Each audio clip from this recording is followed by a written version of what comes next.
Good evening.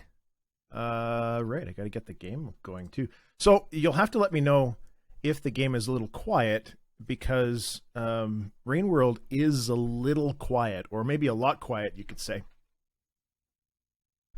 Come on, Steam. Make it happen. Give it up. There we go. That's a thing.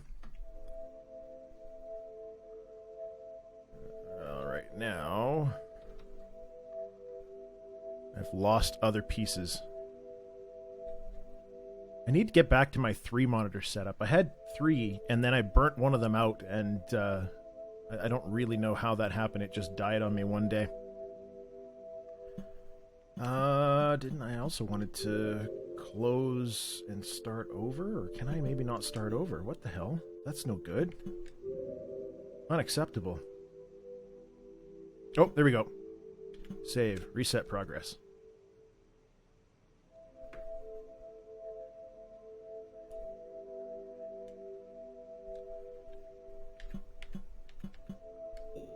I tell you, it's going to be absolutely fantastic to stream in front of far less than 11,500 people. That's nerve-wracking and a half, I tell you. All right, let's watch a starting intro and then play this funny little game. I still haven't figured this game out. There's some weird stuff going on here.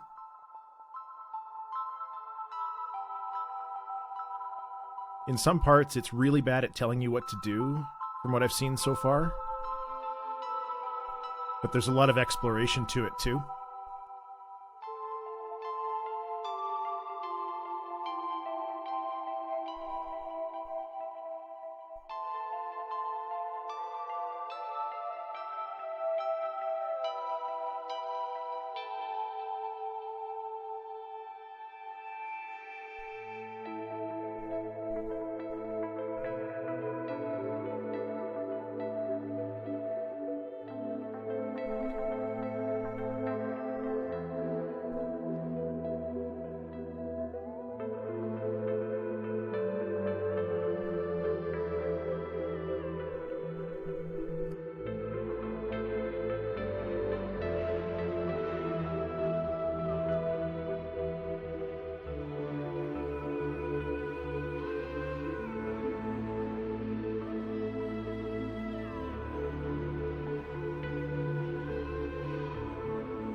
You're not supposed to have been able to tell that I was tense.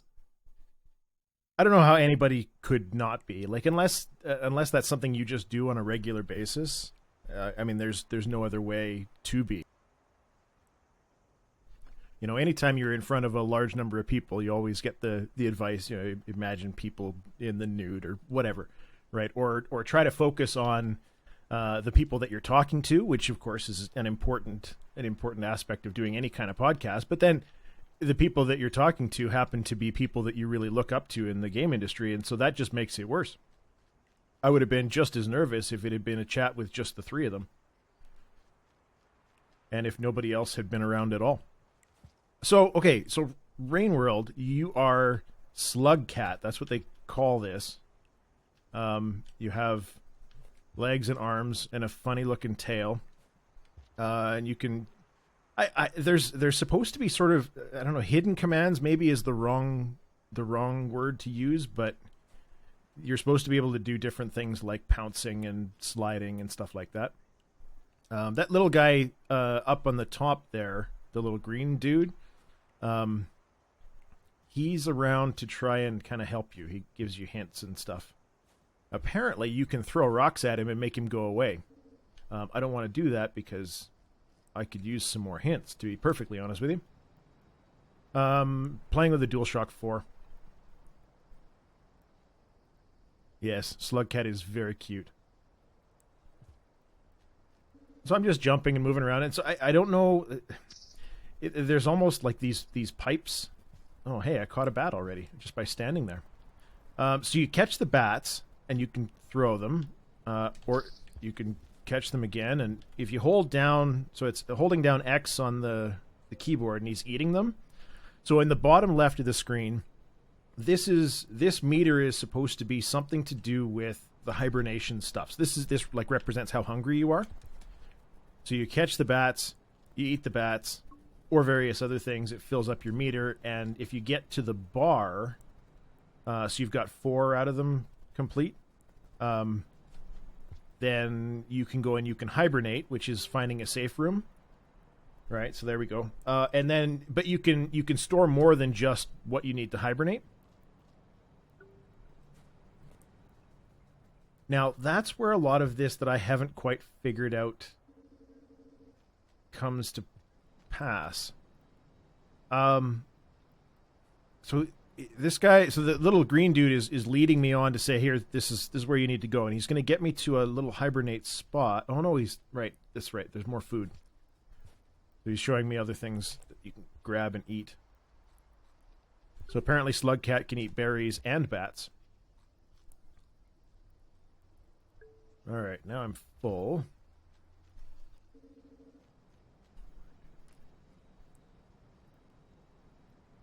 So we need to go find our hibernate spot.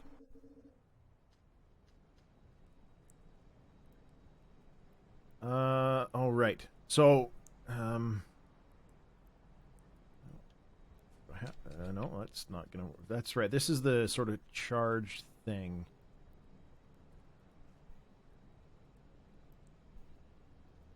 Which the hell button am I supposed to... Oh, there we go. You charge up your jump and then leap. That's good. So the whole premise seems to be avoid the rain. So as it starts to get dark, starts to shake, and it progressively gets worse and worse as you're out in the wilds, right? And so you have to make sure that you get yourself to safety before the rain actually comes. Because if you don't, then it's all over.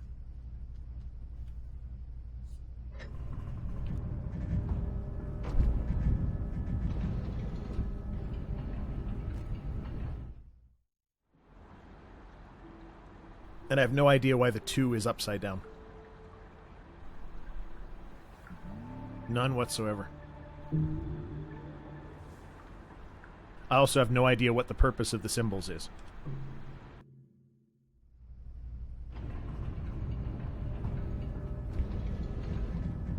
Yeah, it's a weird kind of panic, actually. It's very... I don't know. I don't know how to describe it, because... So, I have yet to find another hibernate spot. I played for, I want to say, maybe an hour and a half. And you do a little bit of exploring and running around. Alright, so stuff you can pick up. Is there more than just the one thing? Yeah, okay, so I've got a couple of things. You can pick up stuff and you can throw them, and he's got quite the arm on the little bugger. But it's not really good at showing you what things you can pick up either.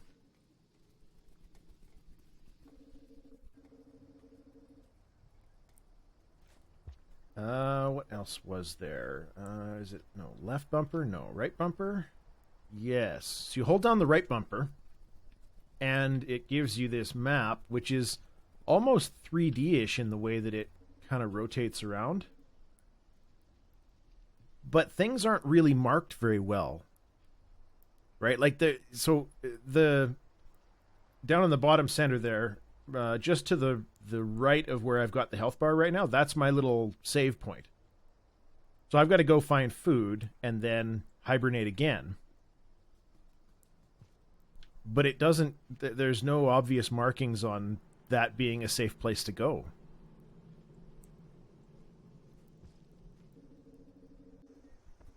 And then things... So now you've got things getting even weirder, where now you've got enemies that are in the areas too. Oh, I'm in trouble. This is not good. Go. Slugcat, move it. You can do it. I don't know if the green ones are just, like, blind or something like that. There's other color ones that I've run into as well.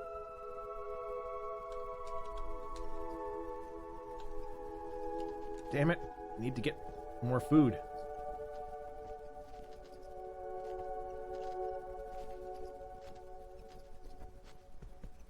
This is not going as I had hoped. Oh, shit. Damn it. Slug cat, what are you doing?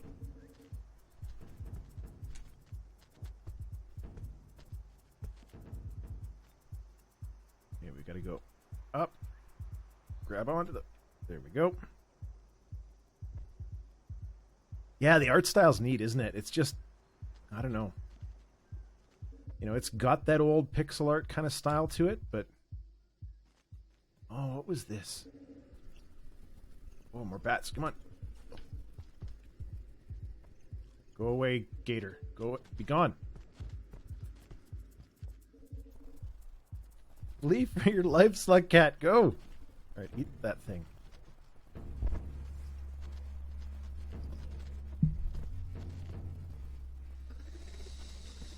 So, the symbol in the bottom did a thing when I ate that flower. But I have no idea why. I need one of these bats. Because I'm going to have to get back and do the hibernate thing.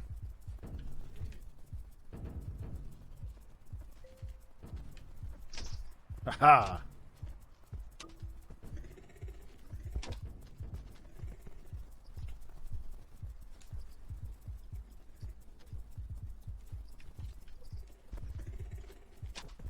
Okay, let's get moving back to where we were.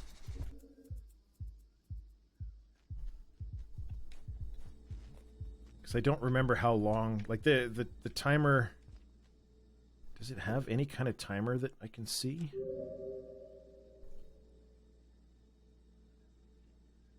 Oh, maybe that's what that is. So the little dots around the bottom right. I guess. I don't know if the overall goal is just to hibernate as much and as quickly as possible. How do I get back down to where I was? That way, that way? Okay, good.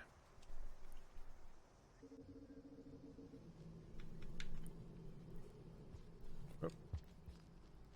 So all you have to do, I guess, is just keep going back to hibernate. So the really unfortunate part about this is, from what I've been reading, I haven't played enough to actually really experience it yet, is all of the food resources that it gives you are single use. So as soon as you've eaten like the fruit or something like that in a particular area, it doesn't respawn. So it forces you to keep exploring and going further and further into the world.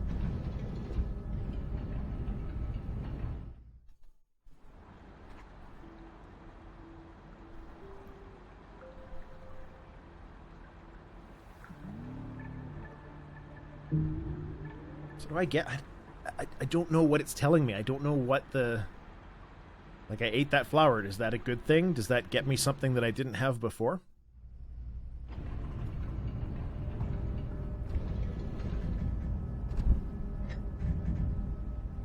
No, Sunless, not what I'm talking about. So, down in the bottom left, right, you've got the health bar. But I'm talking about the symbol. The dots around the symbol, I believe, is the rain timer. Right? There's like tons of dots all around that symbol there in the corner. But you can only see it when you've got your map up, right? So as soon as that first dot disappears, we're getting closer and closer to the rains coming. I'm pretty sure.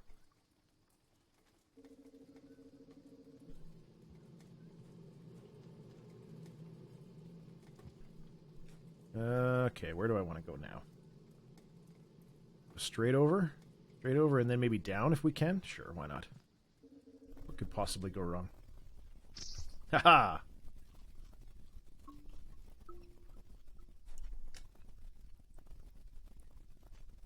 I don't know if the point is to hibernate as often as possible.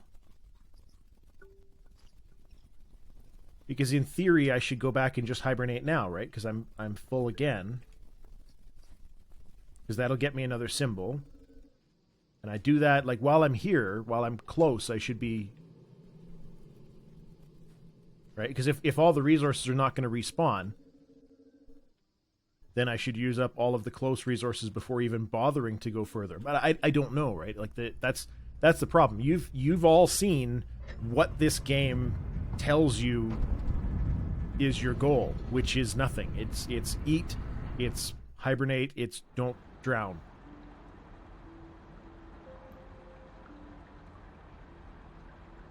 But I don't know if there's power-ups or like maybe I get to this last symbol here and I've finished and now I get to start over and it's a different random area or something.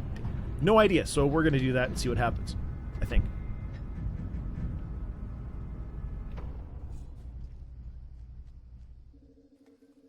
Yeah, Draco, it's definitely an explore and advance kind of thing. Wait a minute, what's he telling me?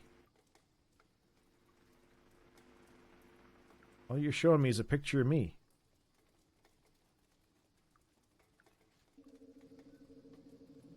I don't understand. But that's okay. Let's see if those bats are still over here. We can finish this last one off and that'll get us to the top of whatever.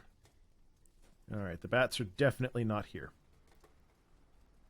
Oh, can I... That's right, I think I did this before. If you get up here, you know, you can make the jump somehow. There we go.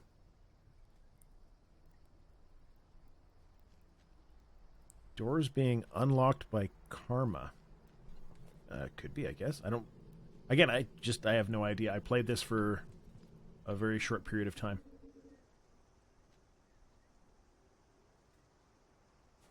Cycle 3 outskirts.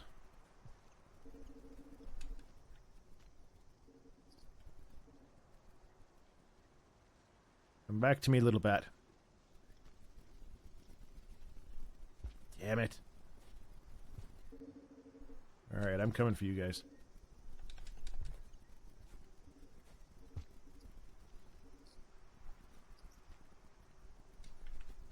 Haha!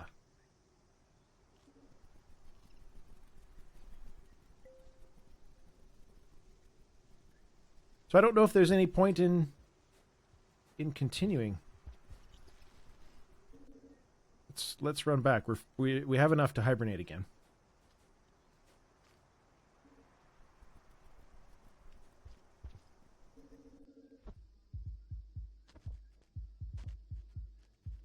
Go away, green thing. You don't see me.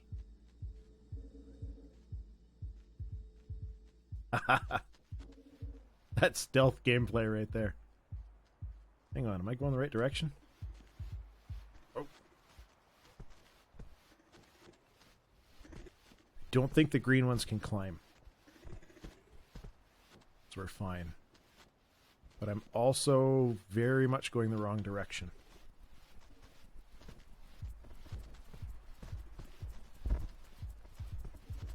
Gotta go back and then down.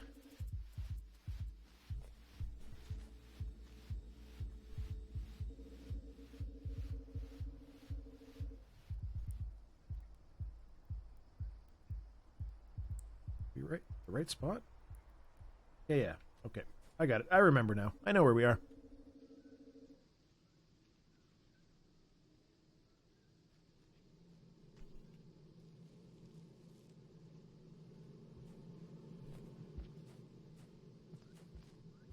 No, I agree. I mean, obviously the point in continuing is to play the game. Not quite what I mean when I say there's no point. It's there has to be a purpose in certain things occurring, right? So if it's only about exploration, then that's fine, but what are these symbols for? It hasn't told me, and that's not great. Like there should be more communication in some aspects of it. All right, so we're getting a cutscene. That's good.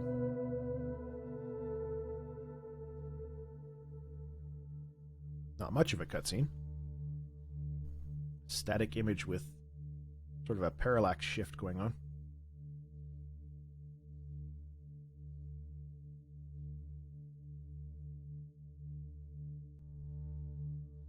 Yeah, so that's exactly the point, is that all of these different food resources do not come back.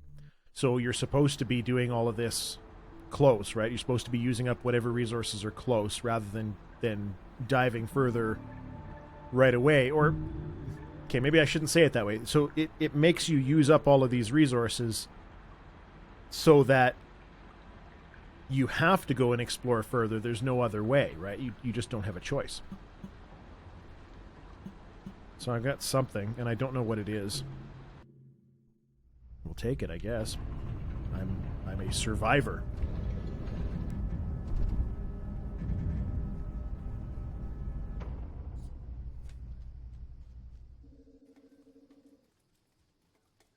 It's certainly interesting, at the very least. I mean, the art style is just too adorable.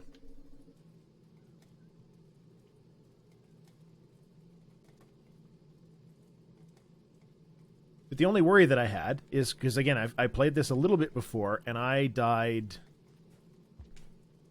4 times to the water, I think. Okay, so we're going to go, hang on, let's go up and then up right. We'll see what's up there.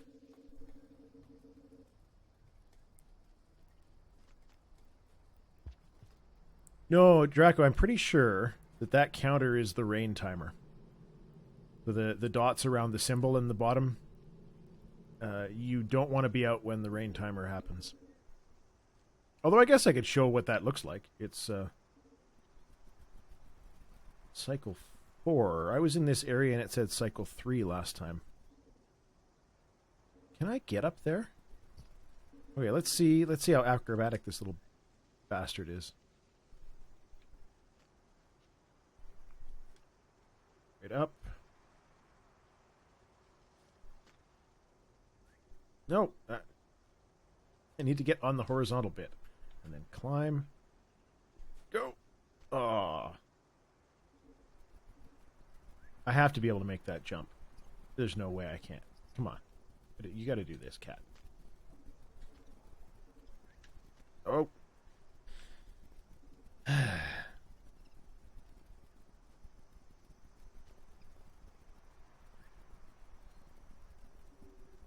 Okay, so edge.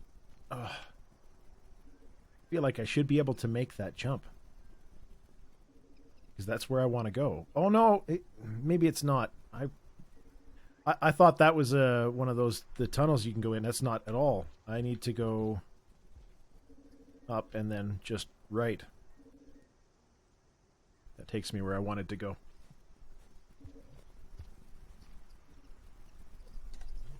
Oh, so close. I'm back. So another thing that I don't know is... Damn it. Some of the entrances have the light on them, and some of them don't. Right? So like this, so I can go down here. Oh, never mind. So maybe that's that karma thing that you're talking about earlier. I was sure I'd been in one that wasn't lit. Whoops. Nope. Oh, in that one. There we go. Okay, so we're going exploring, and if it means we die, then that's what it means.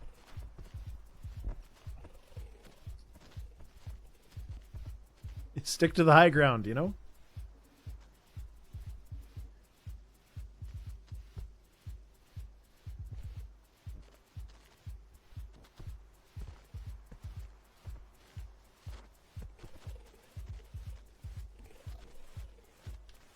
Alright, we got this. No problem.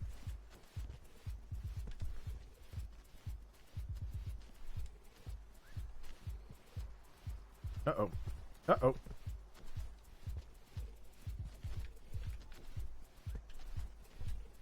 Oh no! Oh no! That was close.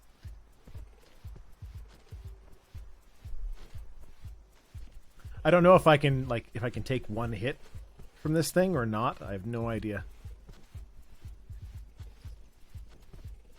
But I would prefer that he goes the hell away somewhere. And I think maybe they're blind. I'm not sure. I've seen there was a purple colored one that I saw. Maybe they can hear, like, when I land or something like that. I'm not really sure.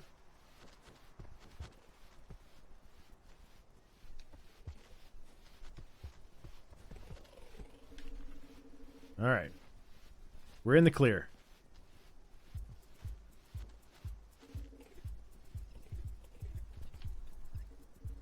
Damn it, I had two.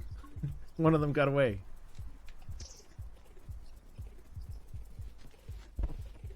Stay. And I love that they fight. I mean, obviously it's a good thing for me that they fight, but still. Uh-oh. Oh, the purple ones. Okay, the purple ones, I have seen them climb. That's not good. Oh, you can wall jump. Okay. That's kind of nifty. Alright, I need to go this way. I'll let them fight. Where am I going now? I need to go maybe up and left, I think. Ah, but they're in my way.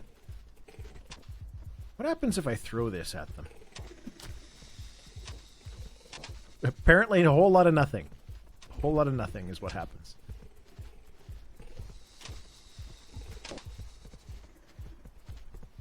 They don't seem to care about noise. This is not going to be a productive... Oh, can I just jump straight? No. I may as well eat some bats while I'm up here.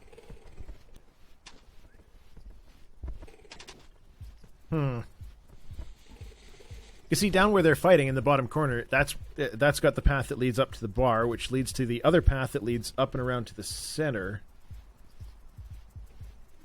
So I can do nothing until they go away. Oh. Alright, we got this. No problem. No! No! Oh.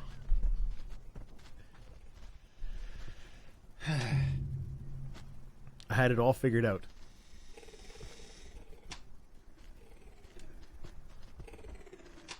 Which one's options? Oh.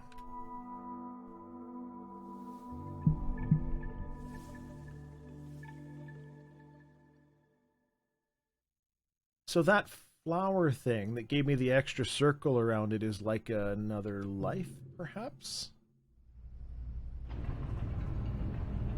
Interesting. See, I wonder what the progression system means. That's the thing that I don't understand. And I like that games sometimes make you figure things out. But there are certain things that games should explain to you, like what is the purpose of a progression system like that. Now, that's just personal opinion, but... Alright, let's go the other way.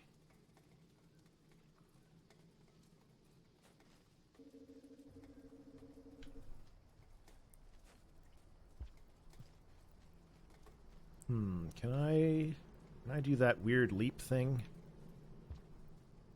Okay, so you crouch down, you hold down, jump. Maybe I wasn't pressing up. You do sort of have to control like up on the thumbstick or something along those lines when you want to grab onto bars or poles or things like that. Nope, nope, down. Ready, set, go! Haha! Alright. Moving up in the world. Not a fan of these gators, though.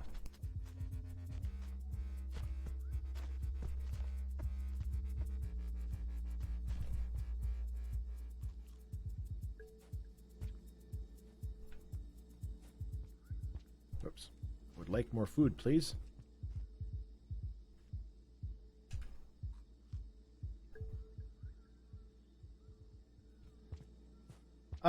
Grow Home, was that the first or the second one? Grow Up was the second one? Am I remembering that correctly? I played whatever the second one was. It was a part of the PS Plus stuff. Does this work? Can I crawl up? Oh, you can! Neat. I like that. That's good.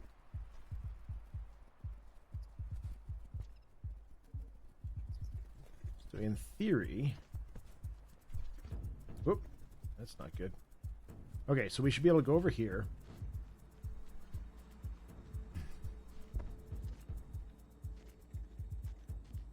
And sneak our way to this exit. But why am I going this way? What's this way?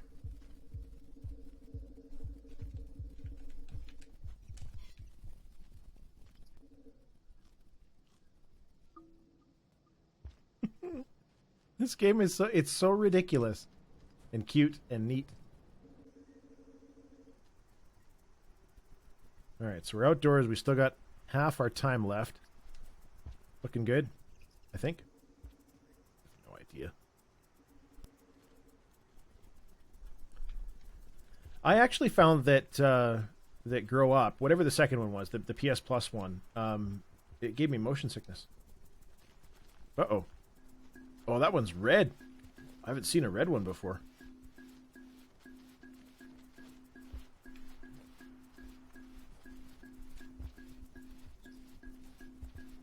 Leave me alone. Oh, maybe I can hit him with the spear. Hit him right in the face. Oh, alright. That did nothing.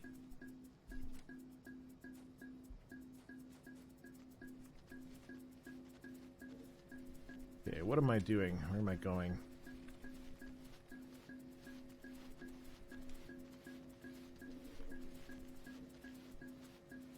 What the heck's up here, though? There's a path down. And that path seems to just come up here. And there's no paths on the ceiling. So am I just in a dead end? There's lots of paths down again, right? But...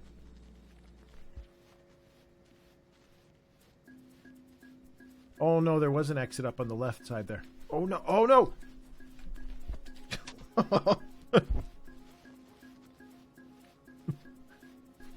Fucking alligators.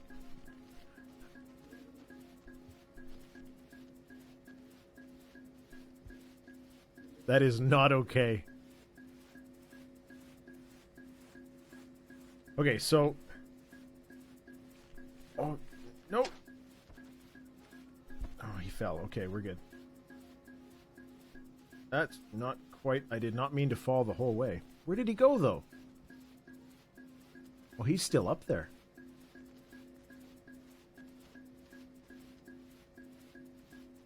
Okay, we're good. I want to... I want to go in this left area.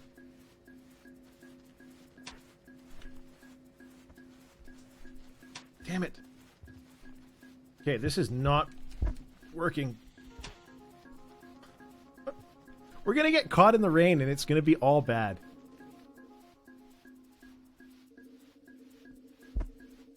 Oh no. Up, up! I died here once.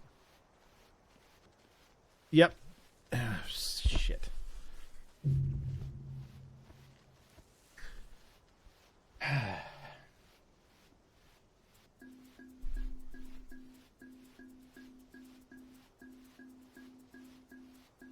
It just goes back to being a pole.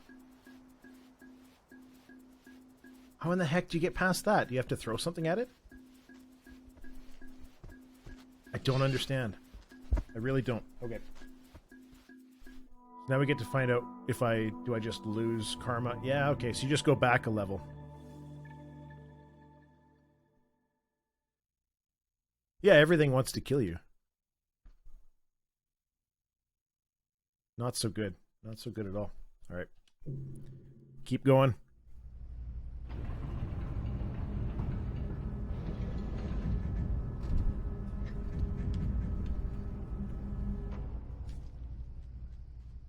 So I've gone in 2 different directions, and I've died horribly in both, and haven't even stayed alive long enough to see the rain happen.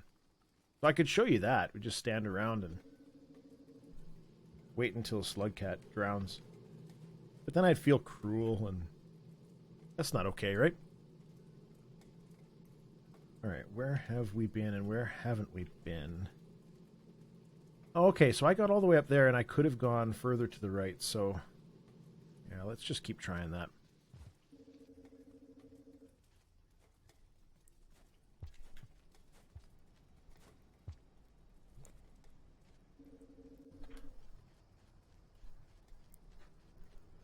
Oh yeah, you're definitely going to see the rain. That's absolutely going to happen. I'm going to overblow this timer at least once. Okay, where are we going? No. Don't pay any attention to me, gators.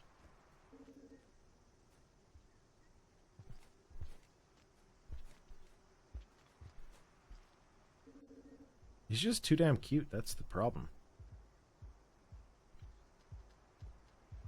Did I not come this way? I thought I did.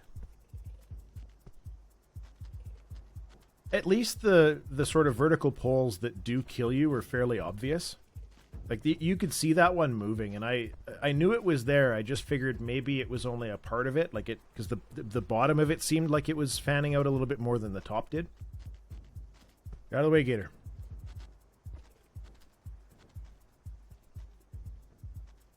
Eat that.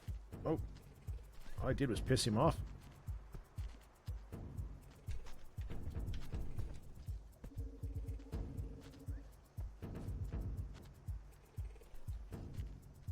But I did come this way. Why wasn't it unlocked on the map? We gotta go in a hurry. Because there's only the one gator guy here. That's good news for me. Last time there was 3 of them.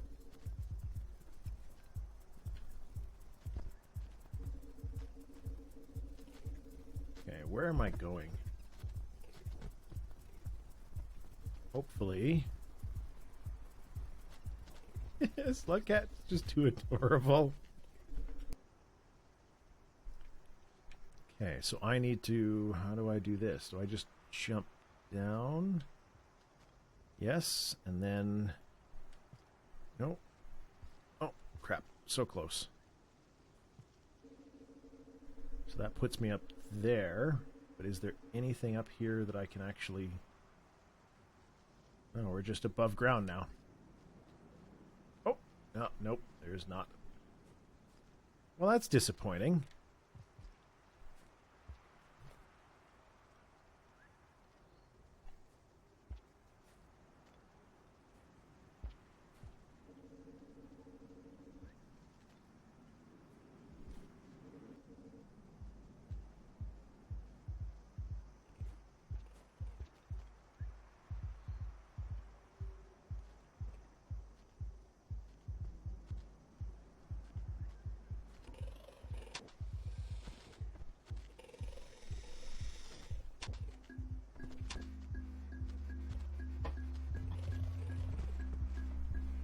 Let them fight it out amongst themselves.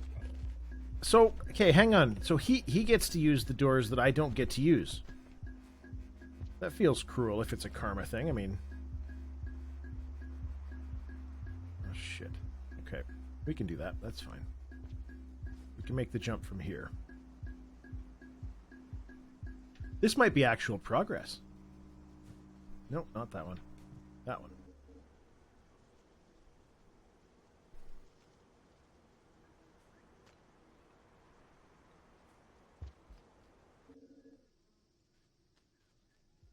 And it is.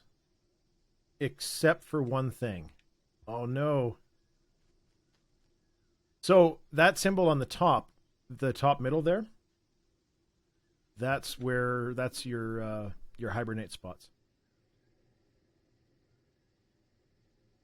I'm not going to be able to get back in this thing, am I? That's no good. Maybe there'll be something this way instead. I need food.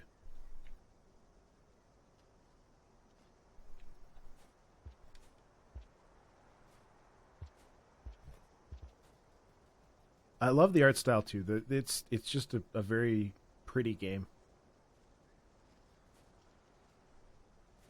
Even though there's nothing for the slug cat to eat over here.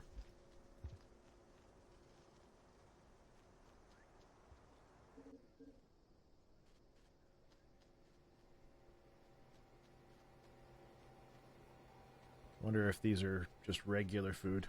Slug cat can eat mushrooms.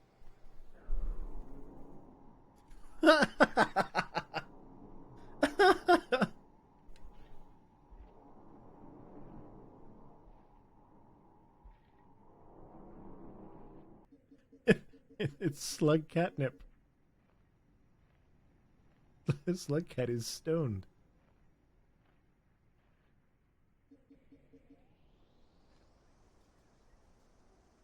It's absolutely...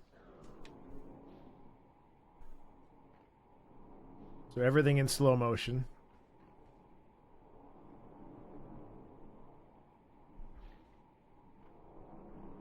Huh.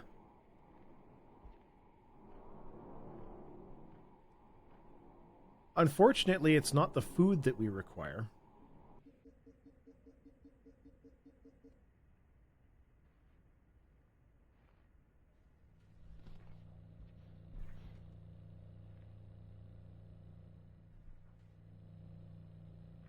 Yeah, slug cat is messed up.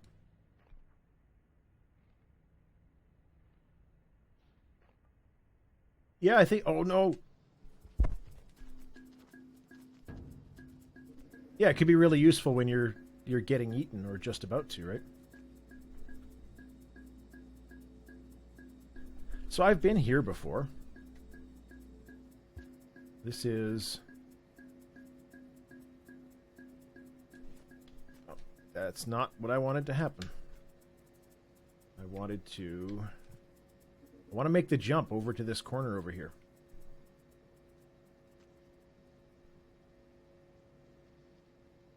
But I... Ah, shit. I don't know if it's possible. Ah.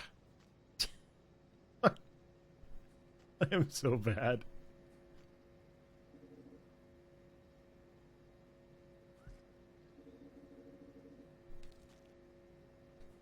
Okay, let's try that jump thing again. Ready, set, go! Right on. It worked. And food. The hell is that? I feel like it probably wants to kill me. Oh! What? What? It shocked me and then ran away. Huh. Oh. Good.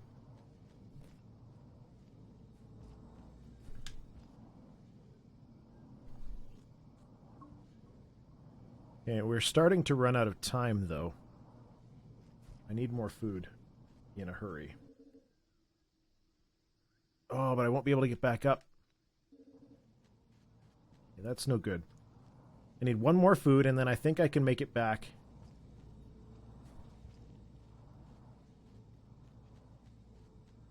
I like how he climbs up, like, he's sort of smushed into a U shape. Uh-oh.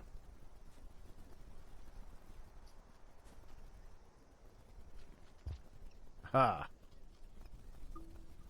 Okay, so, I've got enough food. We're running out of time. We got to get back to that one spot.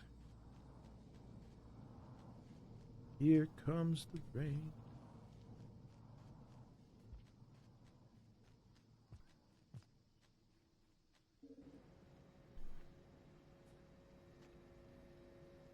Okay, so drop, up, up again. Nope. I'm actually starting to remember where things are. This is good.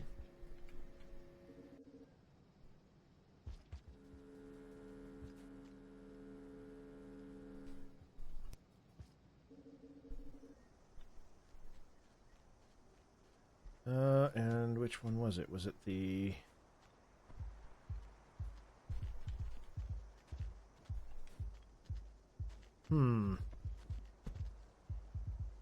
A little concerned. right, we're good.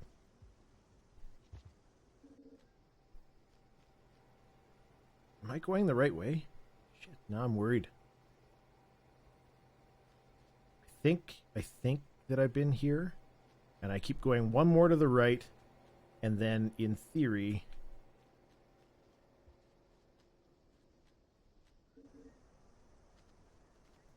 Oh. Let's move in a hurry.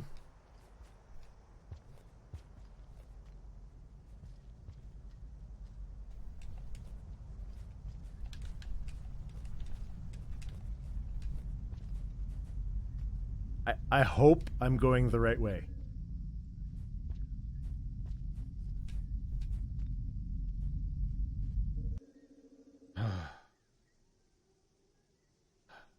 We're safe.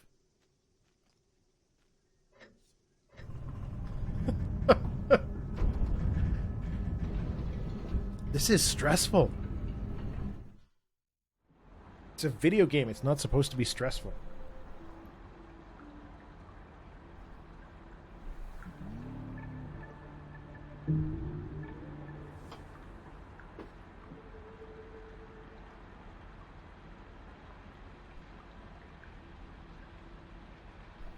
So I only just started paying attention and realizing that we're actually an hour in already. And normally I do 2-hour streams for any new folk that happen to be hanging around. I normally do a 2-hour stream with a bit of a break in the middle to do some kind of chat on something.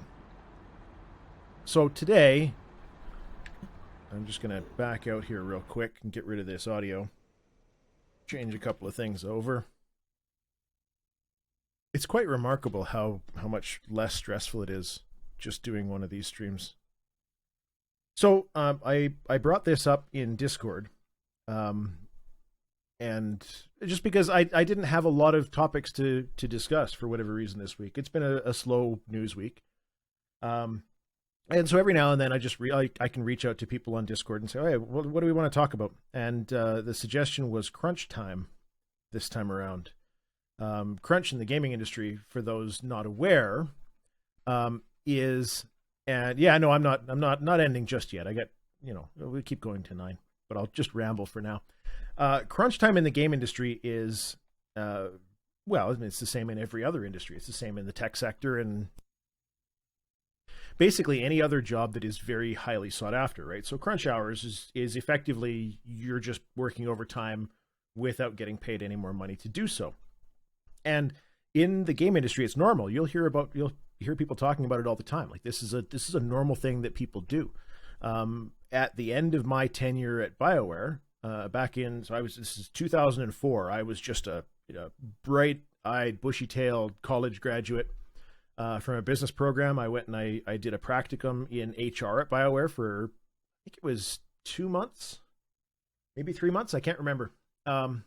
And so after that was over, they brought me back on QA on Jade Empire. Now, I didn't get to work any crunch officially. In fact, I was told not to work crunch because I was paid by the hour. Right? I was paid, get this, $10 an hour. QA on Jade. Now, 2004, this is close to minimum wage. Close-ish. I mean, minimum wage was probably 7 or 8 at the time. I can't remember. Anyway, so all of the people that I was meeting and that I was becoming friends with, because when you're hiring your contract QA folks at the end of development, like this is generally not the early stage in development that you want a whole bunch of very low paid people testing your game.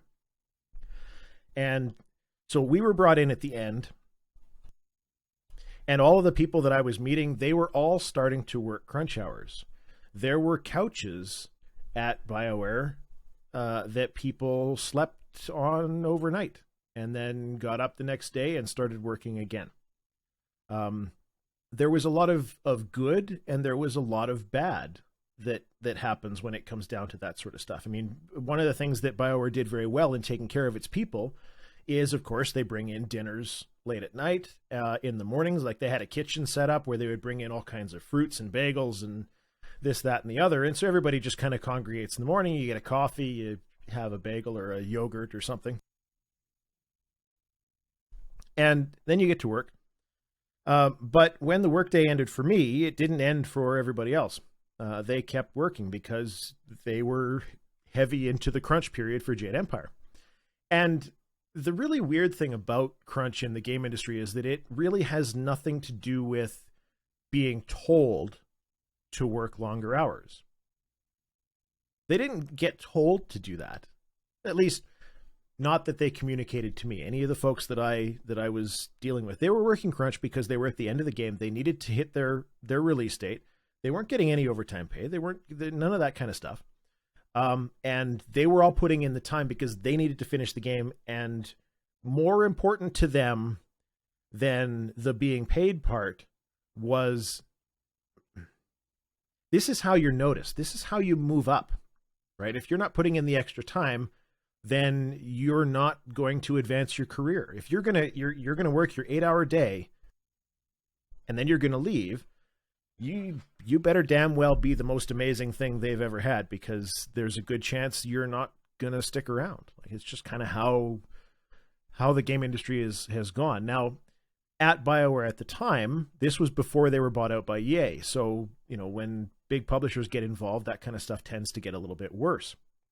But the really bizarre thing about crunch, and what has kind of boggled my mind for quite a long time, is that this is a well-studied phenomenon, right? The idea of the average work week and how much people should be working or how much they should very much not be working has been studied ad nauseum. You go back to even as far back as Henry Ford, and the idea of the weekend being a thing. At least I'm pretty sure I've got my reference correct on that. This is not new. People need time off. They're no good if you overwork them. So the most recent one that I had, let me see if I can get that up here really quick. I don't know that I'll be able to have it on screen, but that's fine. Oh, good Lord. Just one of those days. Anyways, the basics of it are that people are kind of okay in the short term working up to about 50 hours in a week. As soon as they start to work 50 to 55, their productivity starts to go down. And between 55 and 70, you are effectively not getting any more productivity out of that person at 70 hours than you got at 55, right? So the problem is what you're doing, right? What this boils down to is that if people only work 40 hours, you're getting 40 hours of their best. If people work 70 hours, you're getting 70 hours of not their best.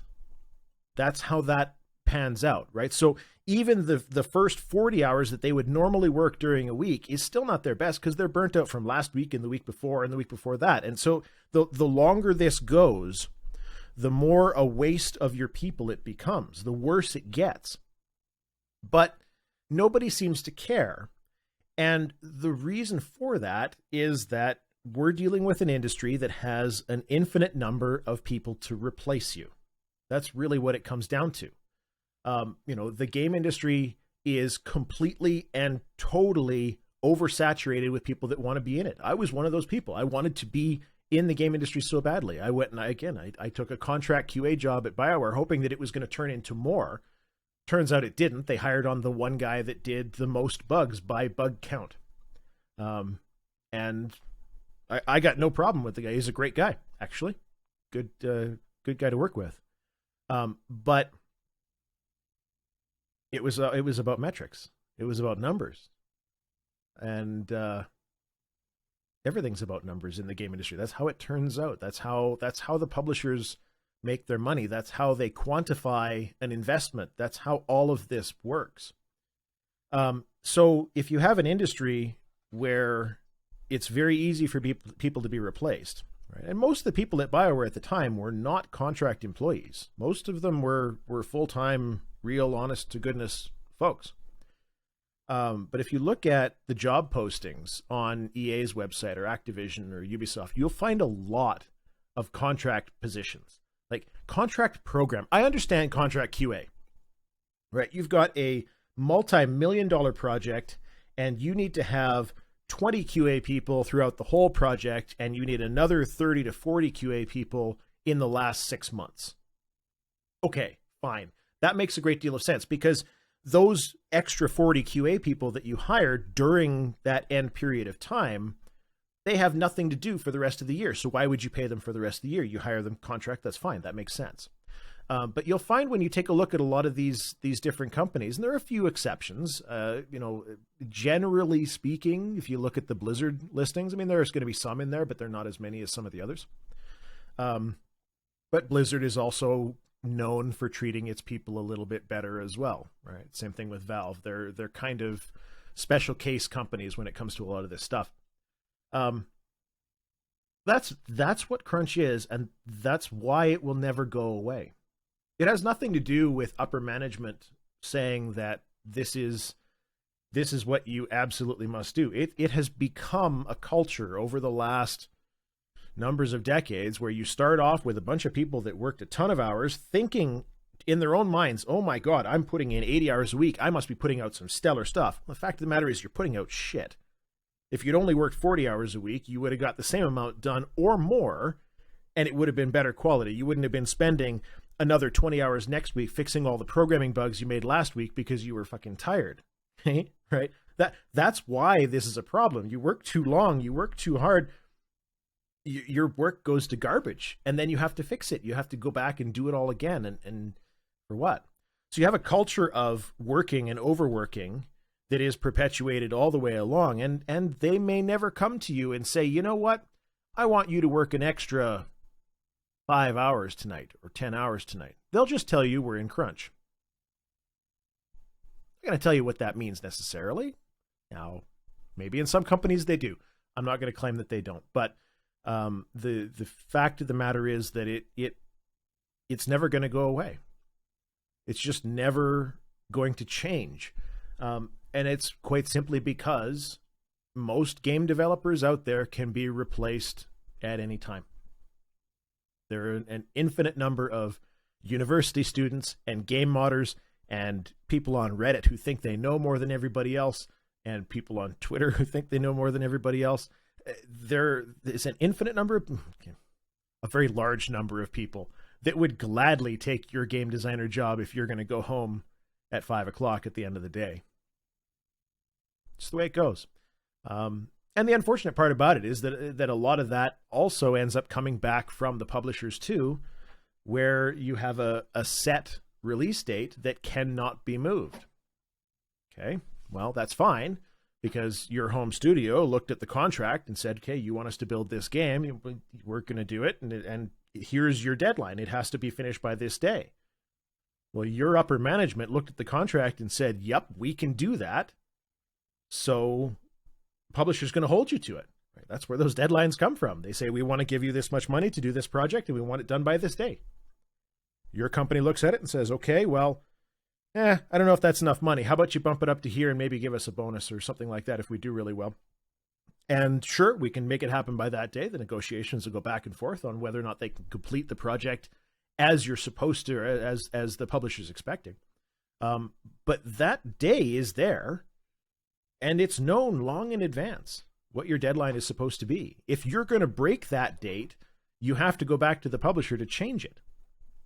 Right? There are all the different certification dates and various milestone dates that you're supposed to hit along the way. And these are usually like a progress update kind of thing, right? You need to have this kind of, you need to be able to give us a basic critical path build by such and such a date, right? And you need to have your alpha ready by such and such a date, beta, such and such a date. All of these sorts of things are planned long in advance. Some of those move around a little bit where you'll break a milestone. That does happen too.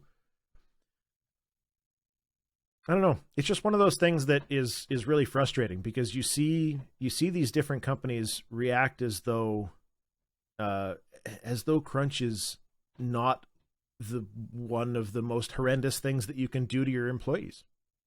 It is. It's absolutely awful, right? Game development destroys marriages. It destroys families.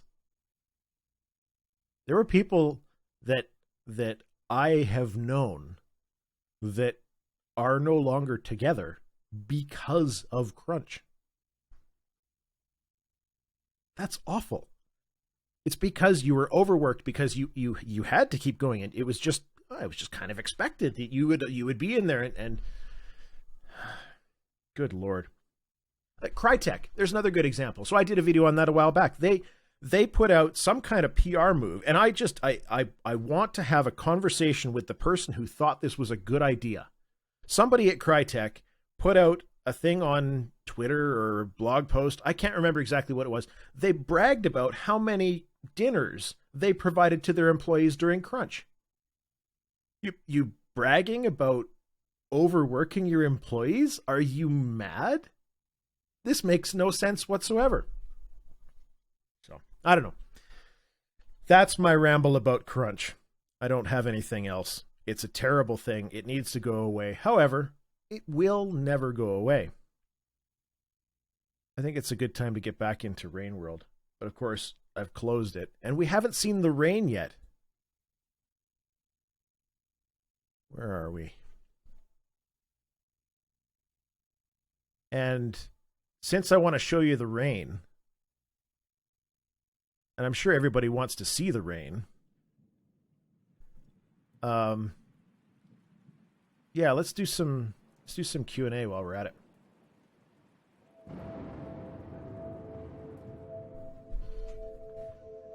I realized there were questions and stuff scrolling that whole time too, and I what you'll find when somebody gets on a tear like that is they have a really hard time bringing their brain into chat and out of chat. It was phenomenally difficult. I desperately wanted during co-optional to look over at chat and kind of, maybe pick a question out or pick something and kind of, I only did one the whole damn podcast. I was very disappointed in myself because I really like to do the whole interaction thing. It's actually fun for me. Chatting with people and, all that kind of stuff.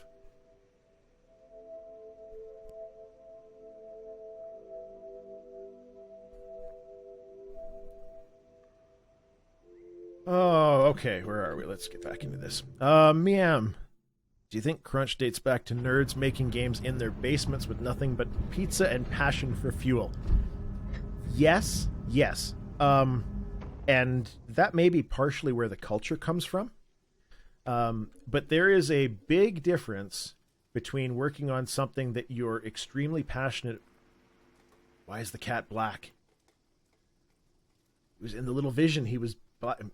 There's a big difference between working on your project that is your own. So, like, I can complain about doing work, like 80 hours a week or something like that, and saying that it just means you're going to get 40 hours or you're just going to get 80 hours of shit instead of 40 hours of good stuff. I have a full-time job. I go to work every day. Most days. I get every other Friday off, but that's because I work compressed. So actually I work longer hours to make up for that day off. But then I come home and I try to do all of this stuff, and it's fun. Some of it's fun. Video editing is not fun.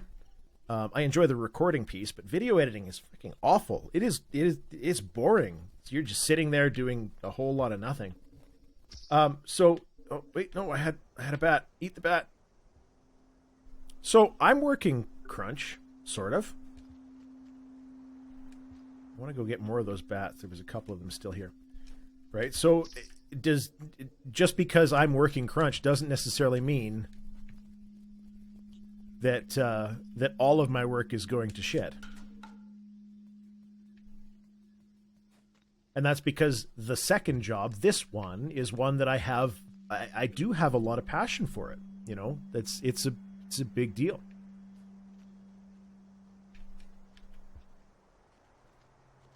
I didn't think this through, actually. Where do I want to go? Up, down, left. No!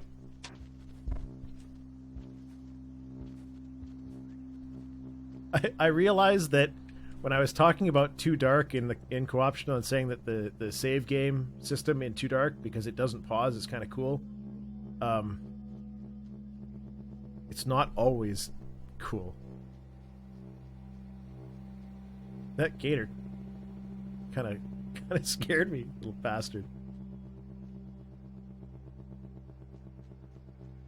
Where am I going? I need to go up this way. There we go. Jarvis, thank you very much for the kind words. I've been trying to harass Mr. Biscuit for a while now, and I'm sure he got tired of me trying to harass him. But I was absolutely stoked to be able to have the chance to be on Co-optional. I've watched them from back in the TGS days, and to be fair, this is sappy and whatnot. But I actually credit John with, at least in part, with why this channel started. See, back in my old days, let's say 2012, 2011, give or take. Am I going the right? Oh, I don't want to go that way. Yeah, 2011, 2012, I was working a pay and comp job, and it was one of the most boring games that I have ever had. Or boring jobs that I've ever had. It was a boring game, too. So I would spend a lot of time, I would listen to, because I was still playing WoW at the time, and I would listen to Blue Please and The Instance and, you know, a couple of other podcasts. It was usually just those two because they were the only two that I would genuinely say were really high quality or good quality productions. The Instance was a fantastic show. Blue Please was really well done, especially for a solo act. And so when I saw the transition being made to YouTube for him, it was something that kind of gave me the idea of, you know, oh, be gone, bug. Anyways, it gave me the thought that, you know, I'd kind of like to try that. So I tried that, and now I have a channel.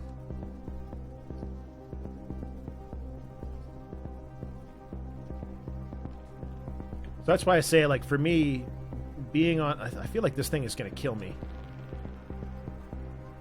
Being on Co-optional was really nice because it's a really big, successful show. Like, that's always a nice thing when you get to try and grow your channel and all that. But it was a much bigger deal for me that I was going to be able to have a chance to chat with folks that, you know, I really looked up to. That's bigger than the growth kind of piece. No, leave the cat alone.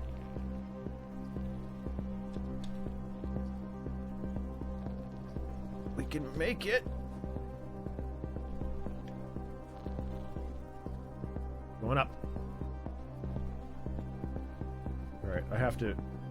No, I didn't want to alt tab. I wanted to pause because I want to take a look at chat again. So, I guess all that to say, thank you very much. I had an absolute blast being on Co-optional. And I'm really, really bad at the self-promotion bit. So, I should say, you know, if you're watching this stream and you haven't followed the channel, you should follow the channel. What other live stream can you see 4 gnomes in the stream window at one time? And a giant codpiece. I mean... Come on. This is classic stuff right here.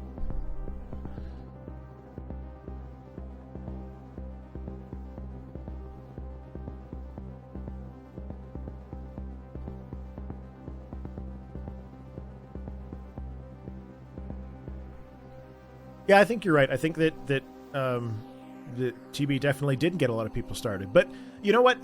To be fair, and I should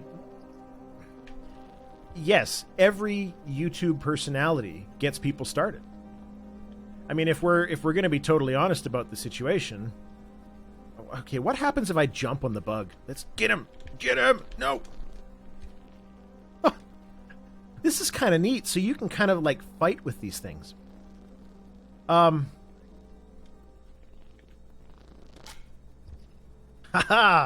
Now you're mine. No.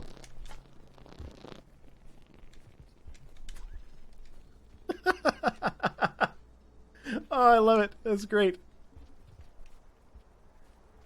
Every YouTuber inspires other people to do this, right? Like that's just how it works. You look at somebody like PewDiePie. How many people watched his videos and thought, fuck, that's easy. I can do that. Tons and tons of children. Minecraft is, there's probably 50 to 100 channels that you would look at and say, that's a big channel. All the rest of them, copycats. Not all the rest of them. I shouldn't say that. I know some very lovely, very wonderful Minecraft streamers, and there's some amazing stuff they do in that game that I can't even comprehend. The whole redstone programming computers, I want nothing to do with that because I'm too dumb for that nonsense.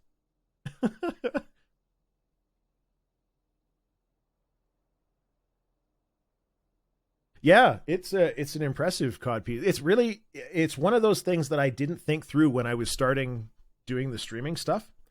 For those who can't really see, we'll move the camera over here. So you can see it's a very large poster. It's actually a Baldur's Gate 2 poster. So one of the many holdovers and things that I managed to pick up when I was at BioWare. I kind of got permission, so because I'd worked in HR, and so I'd worked right beside some of the PR folks. All right, we're gonna make the jump. Go! Oh, bug got in the way.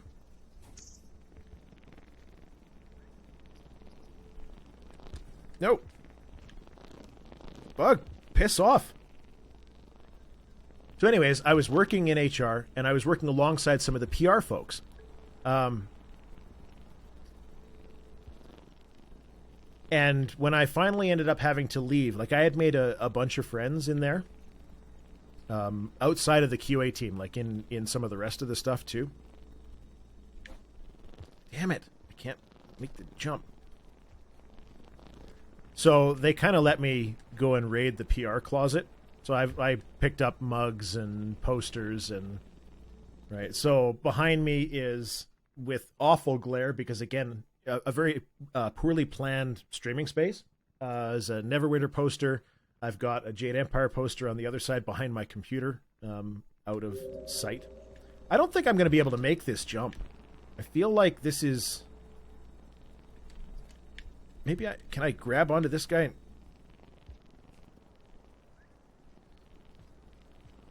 Oh, so he's not attacking me. Okay, what happens? I've got a hold of him, so what if I do the jump? No, get back here. Behave. You're coming with me. You're helping me do this jump. I swear.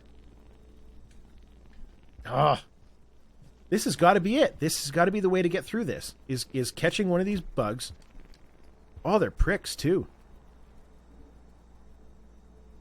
I forgot what I was talking about. Like I said, so I'm game for any other questions if you want to ask. I have no plans. My target is always intended on being kind of a 2-hour stream. I kind of like I would love to do more than just Wednesdays, but I don't have the time. I've got a video series on Sunday, a video series hopefully on Friday, plus being able to play games long enough to actually finish them and then do a video and get a review out. This is why all of this YouTube stuff is so frustrating, right? I feel like, oh my god, I made it. What did I do differently? I held left on the control stick. Huh. I feel like the stuff that I do on YouTube is definitely quality enough that I should be able to make a full-time living doing it. But you need to have the people watching in order to make that a reality. And that just hasn't happened. Huh. This is not right. I want to go over there.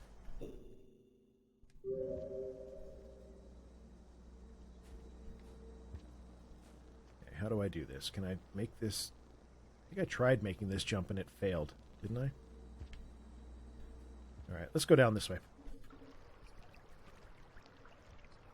Oh, it's another one of these things. So that gives me, like, an extra life without losing karma. Or whatever I have in the corner.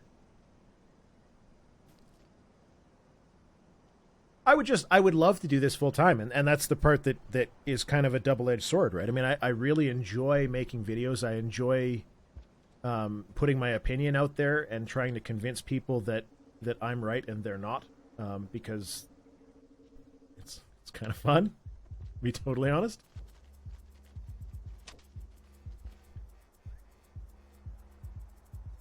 I'm going to have to do the jump thing again.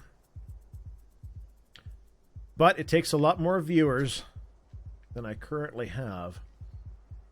So I guess that's the other thing that's really nice about getting a chance to be on something like Co-optional is very helpful from a viewer's perspective, I'm sure. Haven't experienced that yet, so the VOD goes up tomorrow. And I'm dearly looking forward to seeing how that turns out. And I hope other people enjoy the discussions that we had. I think it went really well. Like we... Oh, no! Don't you dare, you son of a bitch!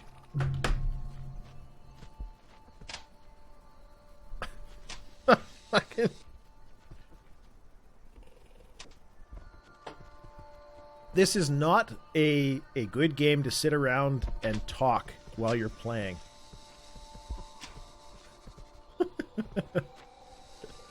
Oh my god. Yeah, I got 8. That's for damn sure.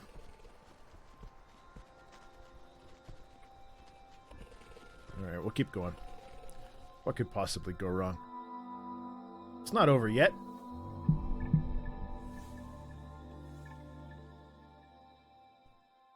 It's not over until the slug cat sings.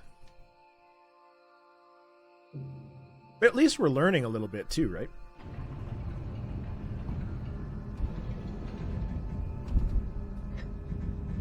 Now, I'm also one of those terrible, horrible smoker types. So I'm just going to drop the camera for a moment.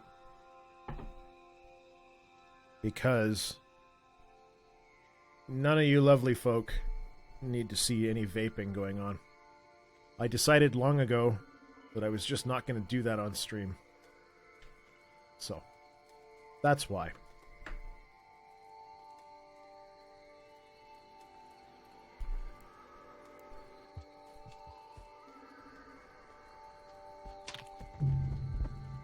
So, that went really poorly. Really quickly.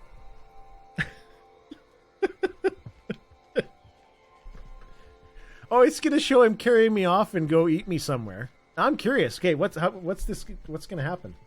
Does he just wander?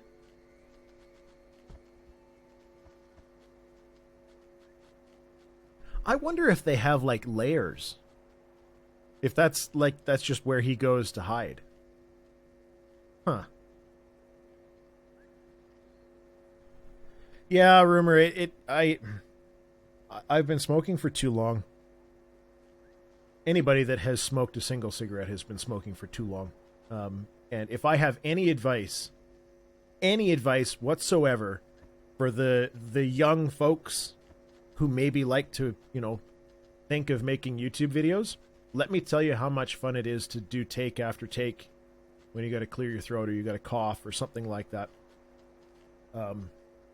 It's really awful when you want to try and make content. So, all right, well, nothing's happening there. He's stashed me away somewhere. I don't know. No, I saw some streamer. I can't remember what it was. I can't remember who it was. And it was just the most obnoxious thing. The idea of vaping on stream. It's just abhorrent to me. I don't like the idea of it. Alright, let's try this again, but this time hopefully without the alligator eating me.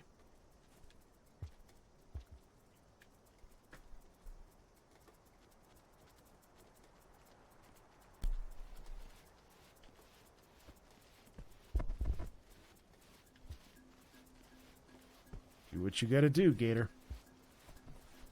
Aha!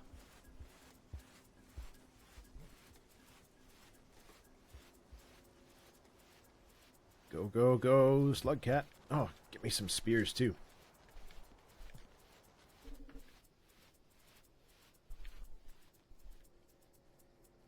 I don't know where I'm going, though, or what I'm trying to do. That's the thing that ultimately, and I get that some games don't need to have a real heavy tell you everything you need to do, but the game really should tell you something that you need to do. Just something. What is an overarching goal other than eat food?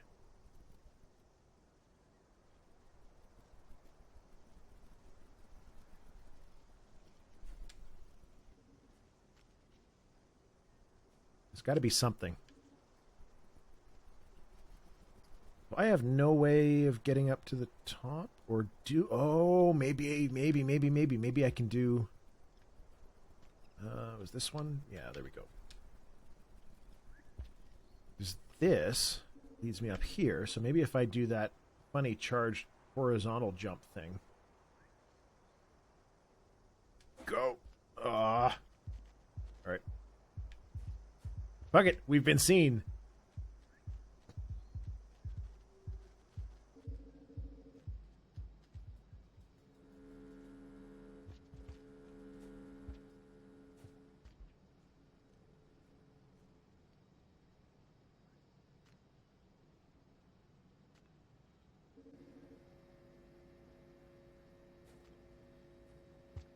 Thanks for that, Draco. It is a valid point that you raise.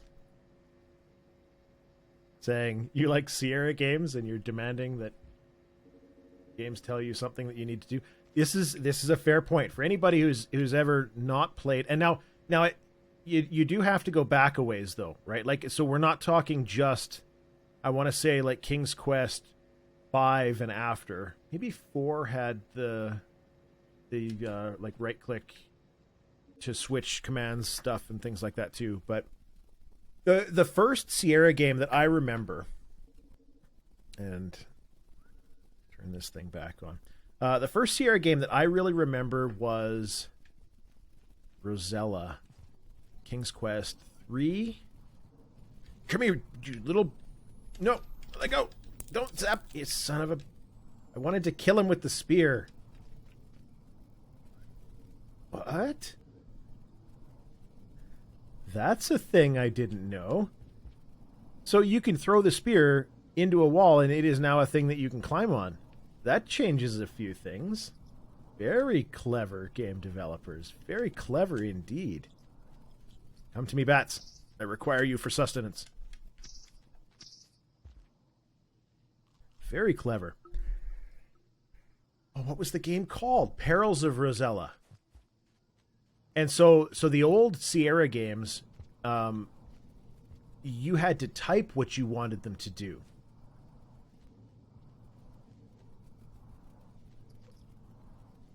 So you had to be like, look under bridge or something like that. And if you didn't type in the syntax exactly, the game would gladly not do a damn thing. Space Quest 2, was that the one with the Schwarzenegger thing?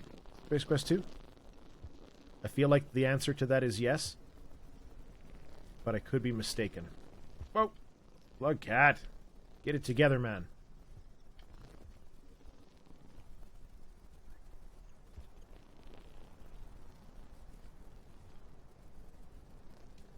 Yeah, Jarvis, that's a good point about the music, that it almost seems to fit this game a little bit more. When I first played it, I was actually a little bit frustrated by the lack of music.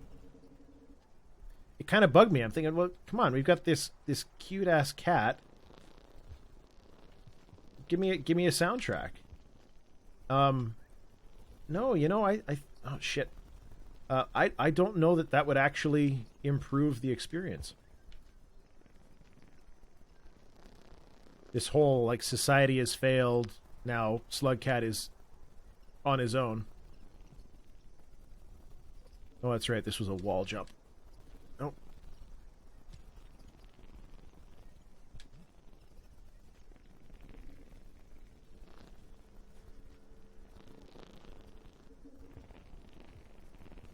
Oh, what the hell is that? Alright, I don't want any bugs that can kill me. That doesn't sound fun. I get my spear, though.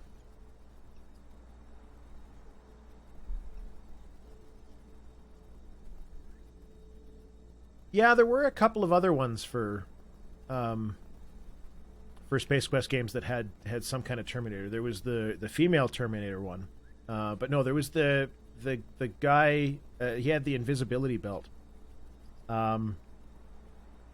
And I cannot... Wow, I caught a bat and did the jump all at once. I can't remember which one it was. Maybe it was Space Quest 3, too.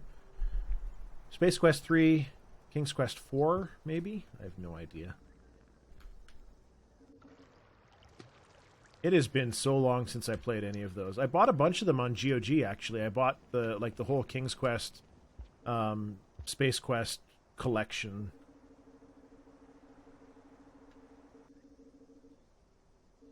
You know, why don't we YOLO the edge here and go for some food? Aha! Bug, be gone! No! Bug! You son of a...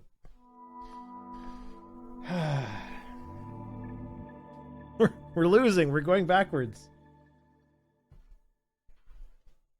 That's not good.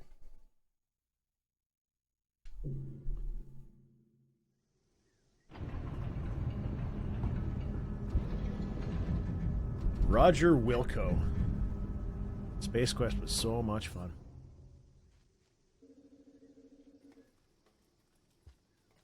Pick up ladder. You pick up the ladder and stuff it into your pocket. Ouch. Greatest line ever to grace a video game. I don't want to go this way again. This way has been nothing but cruel to me. There's got to be a different way to go. What about down? Kind of looks like I've been...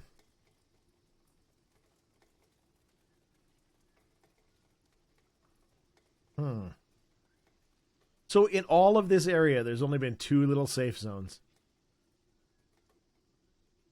Well, maybe I do have to just keep going that way. But I also kind of want to show the rain, because it's really quite impressive. So maybe we'll do that. What could go wrong?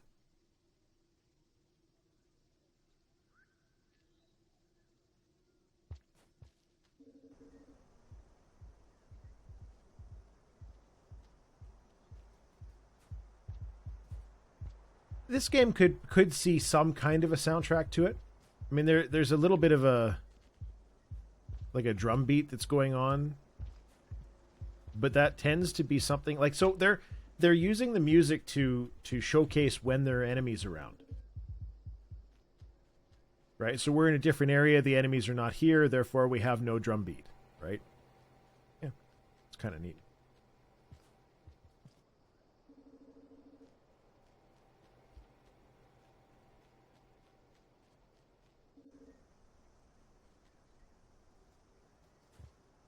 Yeah, I'm not so sure how keen I am for real AI. Set, go! Ah! Maybe I can do it with the spear, though. If I throw the spear, that should create something I can grab onto. Or I'll just throw the spear through whatever bugs there happen to be.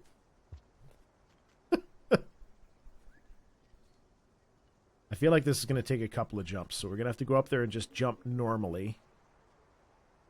to throw the spear into the wall. Ah, damn it. I was really hoping that was going to go, and I don't have another spear, so that attempt is over.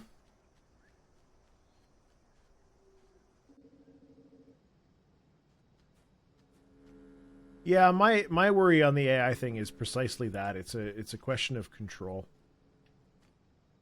If you make something that is capable of thought and it operates at a much faster rate than the human brain does, then depending on how smart the AI that you've created is, it may be smarter than the people that created it. And if that's the case, then there's a good chance it may decide that it doesn't need the people that created it. And if those people that created it weren't smart enough to make sure that it is truly isolated, then we have a different problem. I'm not big on the conspiracy theories and all the other shenanigans that go along with it, like the old Terminator kind of end line. But it is potentially a dangerous situation. Aha, I got the bat.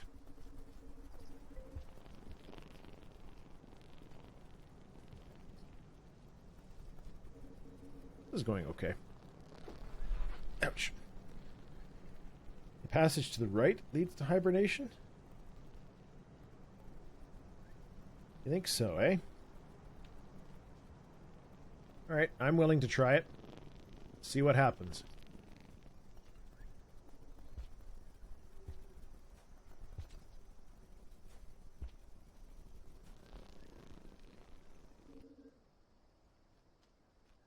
It looks like food. So the hibernation areas... Uh-oh. Did I do that wrong? Oh, no. We can make it. Give me the berries. Nom nom nom indeed. So the hibernation areas have a different icon. It's like a little kind of like a beaker in science class, or a cup or something like that.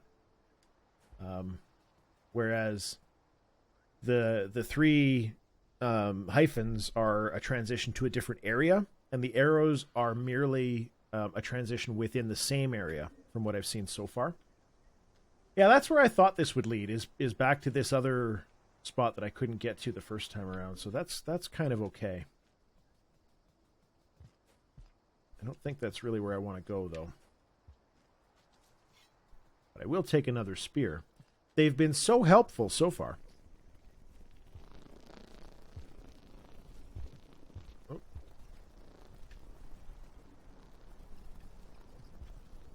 Yeah, the only problem that I have with the game is that I don't know what my goal is. Is it just continue to explore? And if so, okay, fine. I think the game should tell you that that's your goal, but that may defeat the purpose, I guess.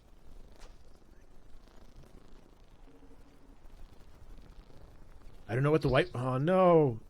Okay. Apparently, long falls do not kill the slug cat.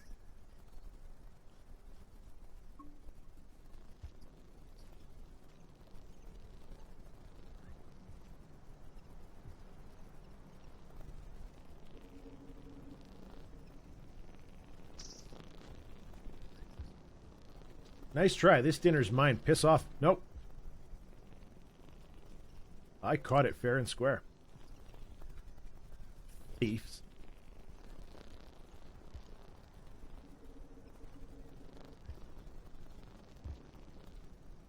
You think the intro was showing you're trying to rejoin your family? You see, this is one of the things that I was always really bad at in school, was things like interpreting poetry and stuff like that.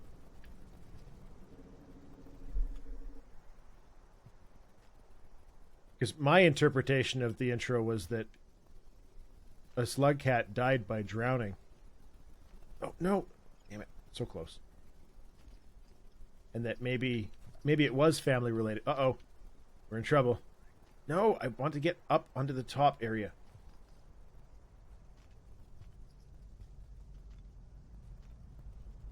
All right, we got this up and... See, I just wanted to make sure that at least once I showed you guys what the rain looks like. And how intimidating this is as the effect really picks up.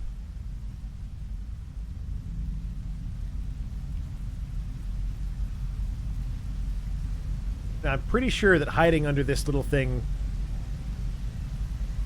I don't think this is that good enough? I don't know. I was out in the rain earlier and it just kills you if you're in the water.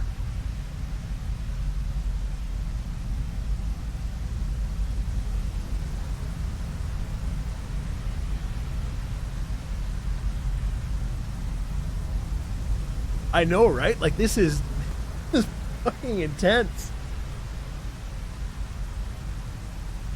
And I had no idea that hiding under a thing let you kind of survive it for a little while longer, but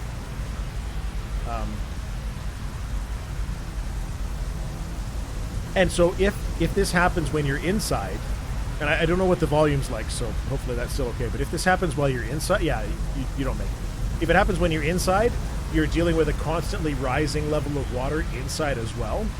And it's that same intense, like you hear the rushing water and death is coming for you. It's really quite a lot.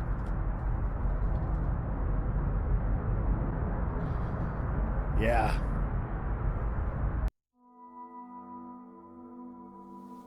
So it must be that once you get all the way down to the bottom, like these might be lives, right? So if you die from 2, maybe it's over. I want to see that intro again because you guys are saying that it's all about finding your family and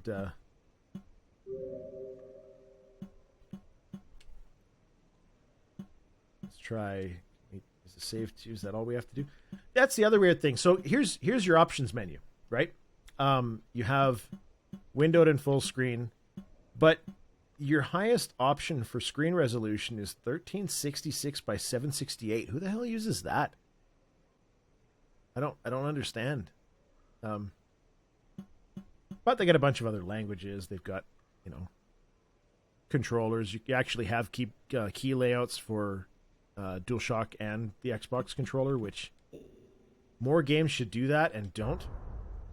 All right, I'm going to pay attention this time. Oh, my shoulder hurts. I don't know what I did to it. I think I slept wrong.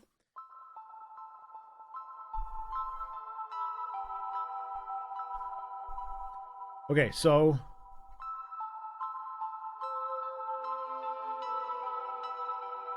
like clearly one of them is smaller.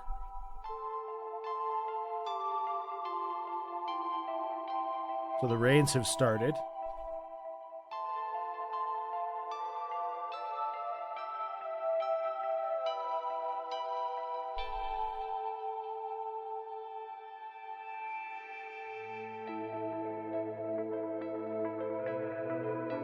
Oh, they're not bats. They're like butterflies or moths or things.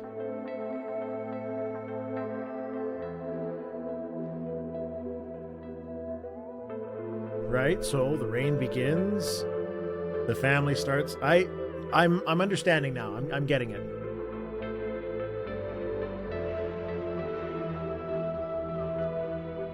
Baby slug cat falls to its death in the water and somehow manages to survive.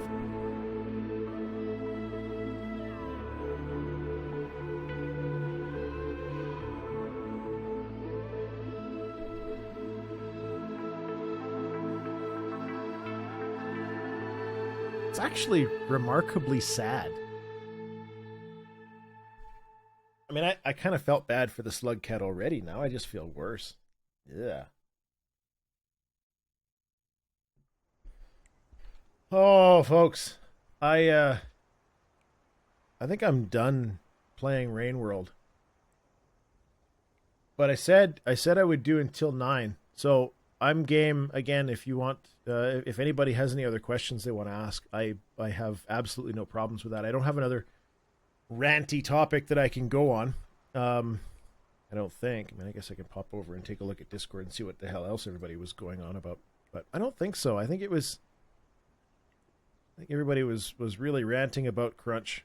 There were one of the stories. So one of the things that really threw me, Sfard over in Discord mentioned something about a friend of his at CD Projekt Red, where it was kind of like a perpetual crunch over there, and that bugged me to hear, because CD Projekt Red has a really good reputation as far as customers go, obviously. So to hear that they're a little rough on their employees was not great either. So I don't know. I just don't know where to go in the game now. I've done a few things, and I'm starting to fade. This is the problem with having a full-time job and then also getting into live streaming and then also making YouTube videos and all of these things all at the same time.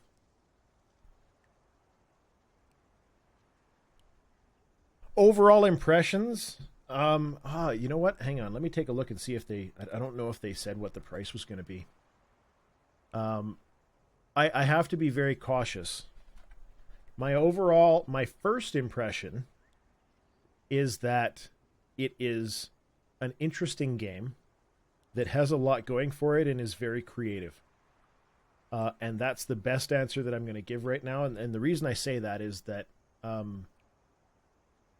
every game, and just for folks that maybe don't know, when you're doing game media stuff and you send messages out looking for review code and stuff like that, you always get some kind of an embargo back. And even if the embargo is there is no embargo, you're always going to get some kind of notification from them that says, here's what you can do with the game that we've given you. So the embargo on Rain World, because the embargo says absolutely nothing about sharing the embargo, which is something that Halo Wars 2 one did mention, is that Let's Plays and live streams are fine Friday, March 17th, 7 a.m. PDT onwards. And reviews, including video reviews, are embargoed until Monday the 27th. So that's Monday next week, 7 a.m. So it's just you're when you're agreeing to these things, you're not supposed to go against the grain, because if you start to get a reputation for the kind of person that's not agreeing with an embargo or not living up to the embargo you agreed to, then groups stop giving you review code. And it's my preference that review code continues. For a number of reasons. One, it's a hell of a lot cheaper to be a gamer. But more so than that, it's much nicer to get code early and be able to actually play the game before it's out. Like Thimbleweed Park, that was another one.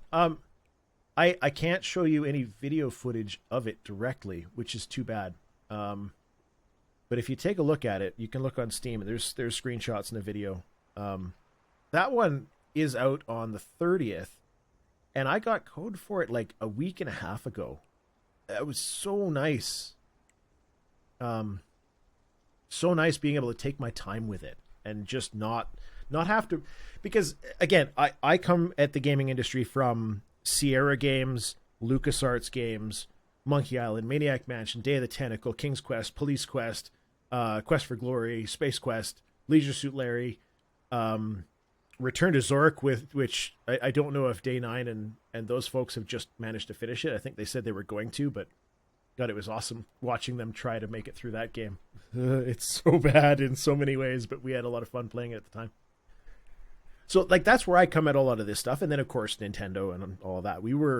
I was just never a Sega boy, and we just didn't have the money, I assume, to have multiple consoles. We had to kind of pick which one we were going to support because there's limited funds, right? So okay, well let's get the Nintendo. That's the one we know has the games that we like. And a question about crunch from Sunless Ocean. At this point, there should be plenty of experience for how long it actually takes to finish a game, including a time buffer that covers often occurring problems in development. What do you think it is that developers nearly always run into this finishing problems? So what you're talking about is actually a much larger problem, and people get paid a lot of money if they can get the answer to that question right. And that question actually has nothing to do with video games. I know that's how you worded it, but let me back that off and give some context. What you're talking about is project management. And project management is quite simply, I want a thing at the end. And I'm going to hire somebody who is a project manager, and it is their job to take a look at the thing that I want at the end, break it down into all of the different bits and pieces that are going to need to happen in order to get the thing done. And then they're going to be able to go out to the various experts in all the different fields, right? So, a good example is a construction project, or something along those lines.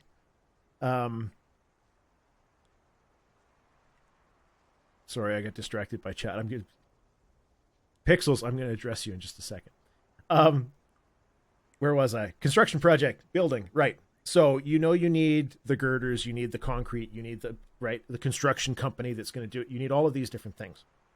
And so every project has that same overall procedure that kind of goes along with it. If you take a look and just do a Google search for something like Prince 2 or PMP, Project Management Professional, you'll see like there are entire university programs around this is your job, and you don't have to know anything about building a building. Your job is the managing of the project, making sure all the resources are where they need to be at the time they need to be there, right? And game design is no different. I think if I were to say, why is this a big problem all the time, is because the game industry hires and promotes from within. You will see a lot of directors, like programming director that used to be a programmer. And you'll see a lot of art directors that used to be an artist. Now, the problem with that is that those are management roles. Director is a management role. It has nothing to do with the art that's there. Right? It's the same thing in government and any other large company, is that they tend to hire from within, and they promote those people past where they're good at a certain thing. And so you end up with people that are no good at management in management roles, and so they're very bad at trying to plan out how long this kind of thing is actually going to take. But the other end line of all of it too is just that, no game is the same as any other. I think if you were to take a look at something like Mass Effect 1, 2, and 3, you'll find that 2 and 3 did much better than 1, not just because they learned lessons, but also because they built the same game. Really, like at the end of the day, the content was different, but the same game was there. They added pieces and they removed pieces, but they knew how long it was. They knew how long the last one did, and it was just an iterative thing. But then they go and make Mass Effect Andromeda, and it's a totally different ball of wax. And of course, it throws them off because it's a different project. Everything about it is different. Your team is different.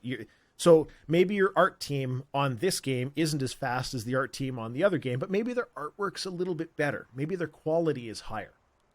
So what you're talking about when you say the different issues that they have in finishing games and having to do with crunch time and all of that kind of stuff, it's a management problem. It's purely a management problem of, was the timeline realistic to begin with? Did we meet the timeline due to something that was within our control or outside of our control? That's really what we're dealing with that question. So I don't want to hold it. I don't want to hold people too negatively for a lot of these things. Like my issue is, why did they release a game if it wasn't done? That's kind of the problem. Like even a company like EA. Okay, I need to back up. I don't dislike Mass Effect Andromeda from what I've played of it. I haven't played a ton, but I've played hours, a number of hours, more than several hours. It's not bad. People calling it bad are wrong. They are simply wrong. It is not necessarily overly remarkable like people were hoping it was going to be, but it is not bad. So I don't think that the developers necessarily, maybe they should be held to account to a certain level, but somebody's got to ask the question at EA. People play these internally. So if you know it's not quite ready, if you know that it's not as good as you thought it was going to be, delay it. Push it back. Give it a little more time. And I know that's really hard because they've planned these long tail marketing budgets, and you know, the ads are already paid for weeks, months in advance. So it's very hard, but I don't know. Yeah, you're right. The whole gotta release in Q1 thing is probably true, right? You have to do it. Made of pixels. Should have known better than to come to a live stream. Now I know what your face looks like. And I'm that one weird guy who prefers imagining that it's the gnome talking. Look. There's 4 fucking gnomes on screen right now. I've got one on my shirt. I've got Spock beside me. And Travelocity gnome in the back corner. And a planter sitting here with ET next to a codpiece on the wall. What more do you want?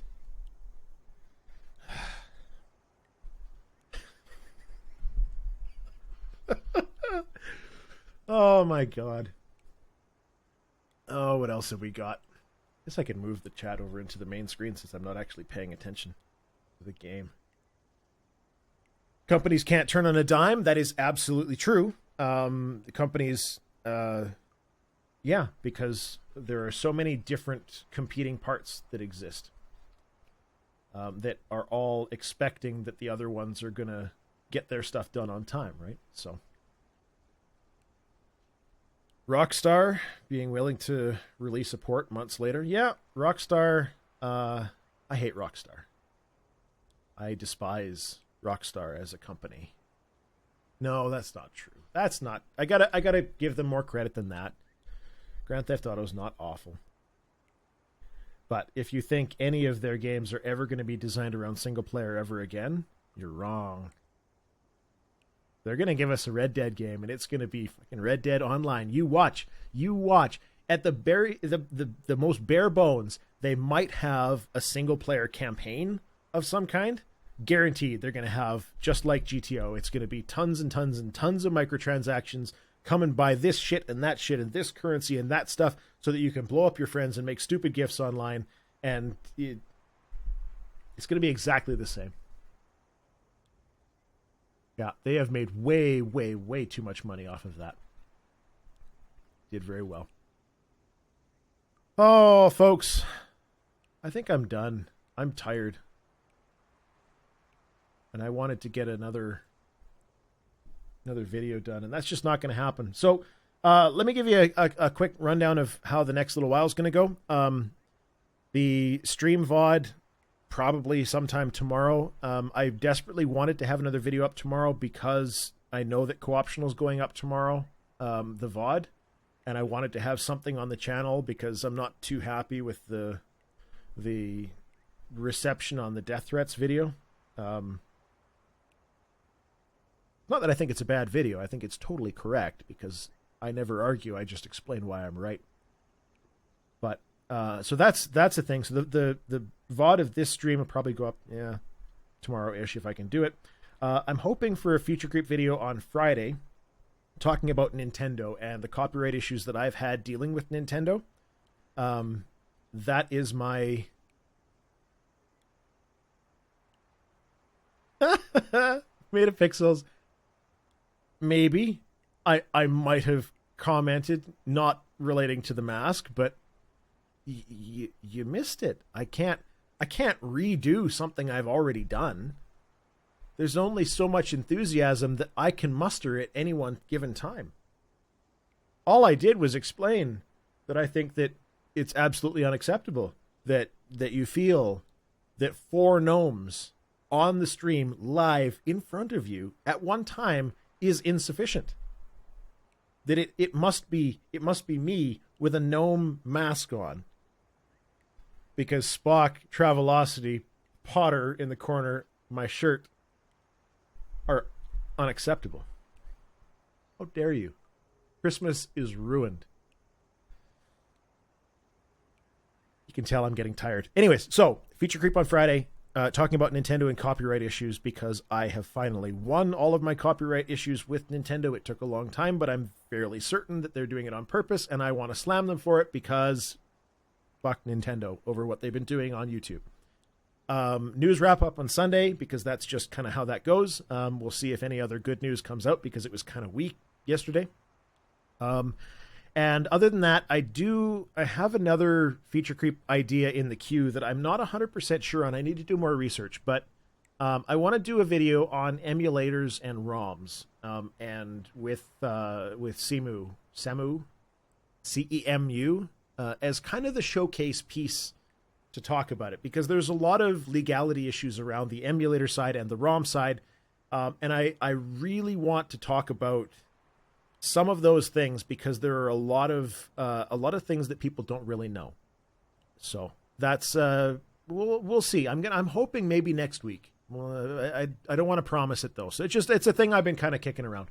Other than that, my last bit of self promotion. If you're watching and you haven't followed yet, please do. I'm doing this every Wednesday, trying to do 7 to 9. I'd like to do 6 to 8 if I could, but I rarely get home early enough. So it's lovely to sit around and chat with people. I think that's pretty much all I wanted to talk about. What else? Anything else? Oh, right. Thimbleweed Park. I have that review that'll be going up on the 30th with the embargo when it lifts for that game. I think I'm done. I think we're good.